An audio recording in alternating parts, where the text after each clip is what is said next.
danjiraha Soomaaliya ee dalkan Kenya Ambassador Maxamed Cali Nuur America ayaa casho sharaf ugu sameeyay magaalada Nairobi inta ay ka bixin jaaliyada Soomaalida ee dalka Mareykanka iyo mas'uuliyadda hay'adda Somcare oo dhaqaale u soo ururiyay shacbiga Soomaaliyeed abaaruhu hayaan.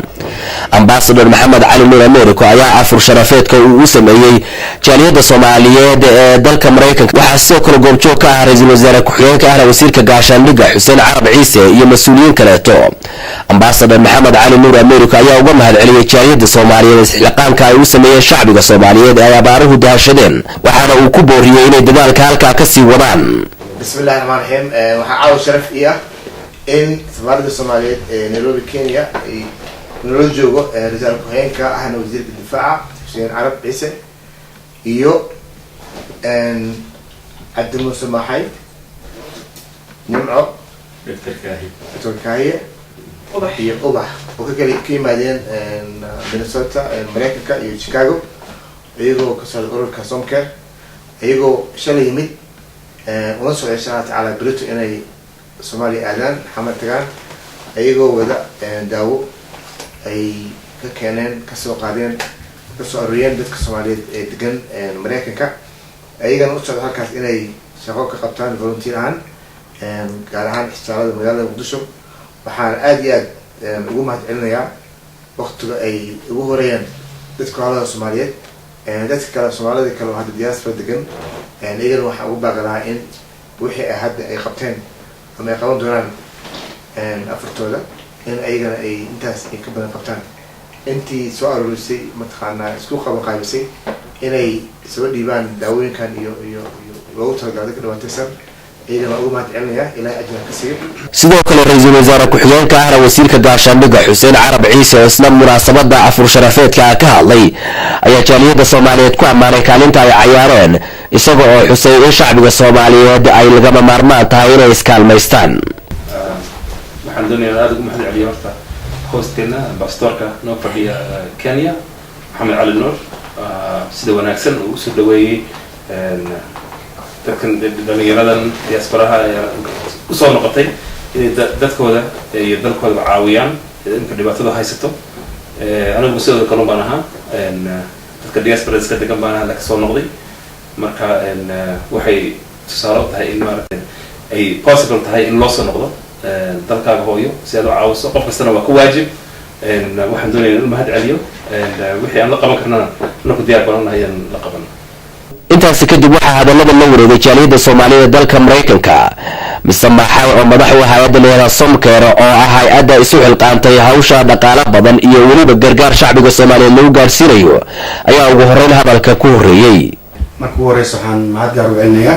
safaaradda Soomaaliya ee Kenya mudane Maxamed Cali America wasiirka difaaca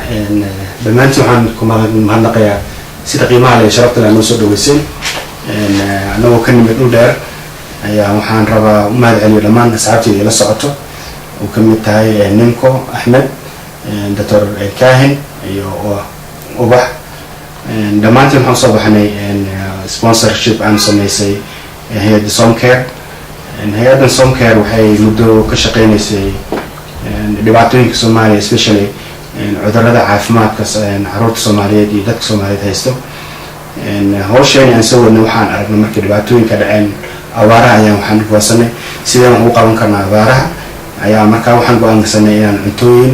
iyo dawooyin inaan u sameeyno soo dirno markii containerka ugu horeeyay wuxuu soo baxay isbuuc dhaweyd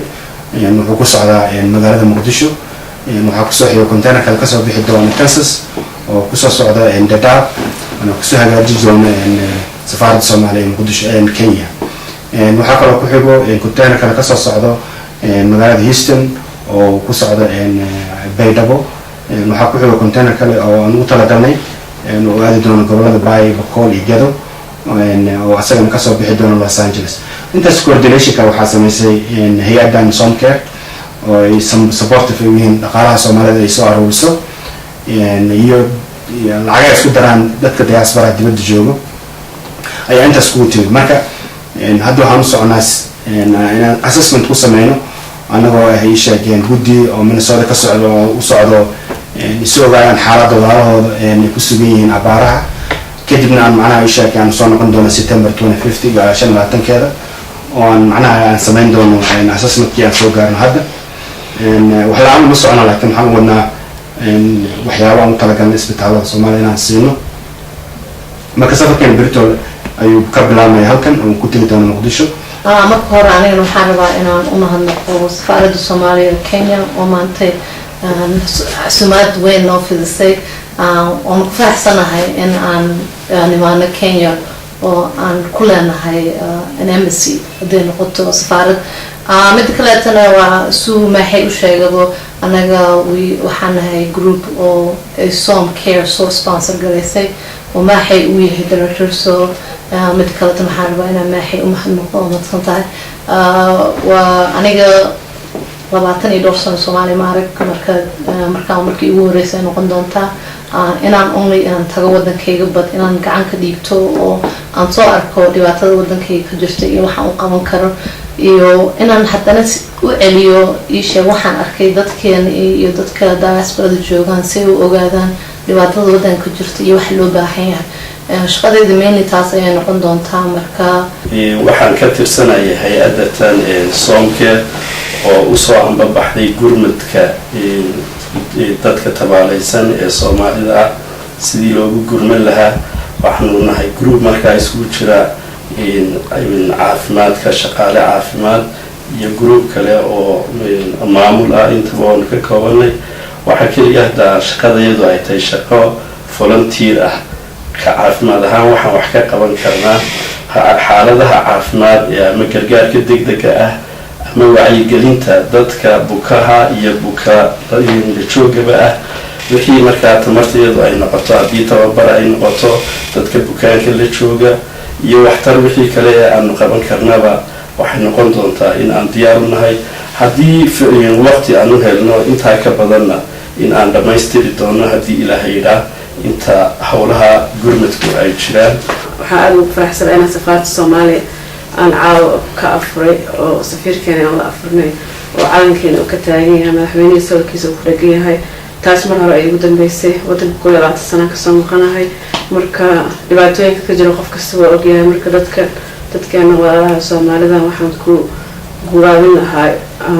inay wadanka ku soo noqdaan ama medical ha ahaadaan ama aysan ahaan meel kasta looga baahan yahay waxyaabaha loo yaqaan iska wax u qabso la sida Cabdiraxmaan uu sheegay wax walba u qaban kartaa haddii medical tahay haddii waan celin tahay haddii jid aad xaalad iyo waxay doonto ahaato qof kasta loo baahan yahay America aan ku noolno ka imaanay volunteers ay leeyihiin marka lagama maarmo dadka inay wadankooda soo noqdaan cilmigooda iyo xoogooda iyo waxa waxay ku taakuleen karaan ay ku soo taakuleen anaga isku soo wada duubo kaalmada iska soo ururiyay shacbiga Soomaaliyeed ee jaaliyada ku dalka Mareykanka ayaa qayb ka isu gurmad ay isu sameeyeen shacbiga Soomaaliyeed ee wadamada dibadda ku nool kaas oo ay ku caawinayeen shacbigooda ku dhaqan gudaha wadanka Soomaaliya maxamed axmed ilkaase telefishinka qaranka Nairobi.